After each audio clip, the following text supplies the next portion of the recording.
LeBron James once again enters another offseason with many and numerous questions on what the future is going to be next year.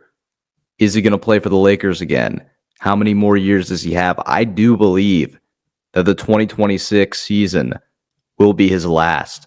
I think he'll join the ranks of some of the other greats that had final send-off, last dance type seasons. If you look at it, you look at a guy like Kobe Bryant, who had that entire tour where every game he played in seemed sold out. And that Lakers team that he was on was terrible. Yet it was his final season, toured it out. You go back to 1998 with Michael Jordan, the real last dance, where he had his last run and they were able to get a championship out of it. But if you remember, there were sellouts upon sellouts everywhere. I think one of the games he played, the Atlanta Hawks, and I believe they had it in the Atlanta Dome to accommodate for more people. Like, people everywhere were coming to get one last look at Michael Jordan. And that's what LeBron is going to have. LeBron's too strategic to retire at the end of the season. It's not going to happen. He's not retiring this offseason, because what a bad way that would be to go out. You get upset in a first-round series against Minnesota. He's going to want a send-off year, but he's the type of guy where he's going to make it known that, hey, this is going to be my last season. He's not going to abruptly retire. He's too calculated to do so. Way too calculated to just say, I'm going to call it quits at this point. But I do believe it'll be the last dance, and I think it's going to be on the Lakers. He'll be in the purple and gold. He'll retire his career there. Makes more sense from a media perspective. Every game is going to be a spectacle. Every game, everywhere he goes. His return to Cleveland, his return to Miami, there will be boards. The real question is, are they going to be able to win the title? And, I don't know. I don't know. The team is, they need a center. They need an athletic center, which they don't have right now.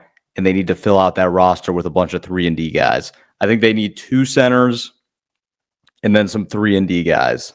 And they don't have that right now. So I don't know if the Lakers team can win the title next year. But I just think it's going to be his last run. And another key reason for this is that knee injury that he sustained in Game 5 against Minnesota. He has went on record on his podcast and stated that was actually his first knee injury. Now it's in, of all the areas of the knee that he could have gotten injured with, it's in the MCL, which is usually the easiest to recover from. Still a pretty bad injury. And it wasn't a full, I believe it was a sprain injury. I don't know the specifics on it, but it was an MCL injury. But he said it was his first knee injury. And at his age, I can't imagine that the rehab is going to be fun. I mean, it's going to be tough to get that thing back to another level. Luckily, it's the best part of the knee that you can probably injure, which is good for him. But that's going to factor what he's able to do. You saw at moments that he was gassed. I mean, they cannot win the title if they're going to play him 40 to 45 minutes a game. You just can't do that. He needs to be playing around 30 minutes a game. You need to be able to properly load manage him. If anybody deserves to be load managed, it's LeBron James playing at, next year he's going to turn 41.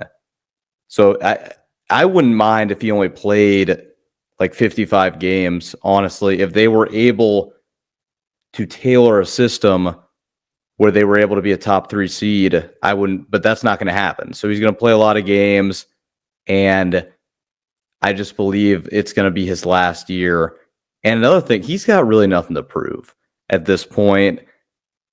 Another title obviously would help, but if you look at it, he has almost every accolade that he sought out to get. League leader in points, high up there in assists. So many things that he does, leads the playoffs in almost every category. He has solidified his legacy. The only thing he's missing is that goodbye tour. And, I think a lot of people are going to get into the the theory that, oh, he needs to try to win 6 titles. I mean, I don't think he does. I think for him winning 4 titles, 3 of them with different teams, I think that's enough. I think his one true title with Cleveland is a more impactful and meaningful title, debatably, than any of the ones that Michael Jordan got. Just what he had to do in that series. So it'll be debated. And when he does officially call quits, I will make the comparison with him versus Jordan. Right now, I'm somebody that's really split on it. I want to wait.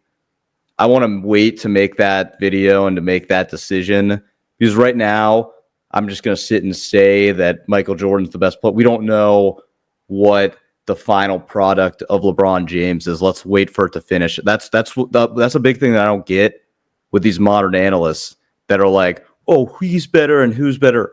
His career's not over yet. Let's wait for his career to end before we're going to go on this tangent and these rants about who's better. Right now, the best player to ever play is Michael Jordan, because we've seen his entire career. That of the people we've seen their entire careers, LeBron, once he retires, then we place him and we put him in the conversation, which he will be. He will be in the conversation. He might be the best player to ever play. Let's see the whole body of work. But I do believe 2026 is going to be the final season for him. That's just what I foresee. As I said, there's nothing really for him to prove. He's gone above and beyond already. Will the Lakers be able to put together a championship team around him? That is the thing that we will see.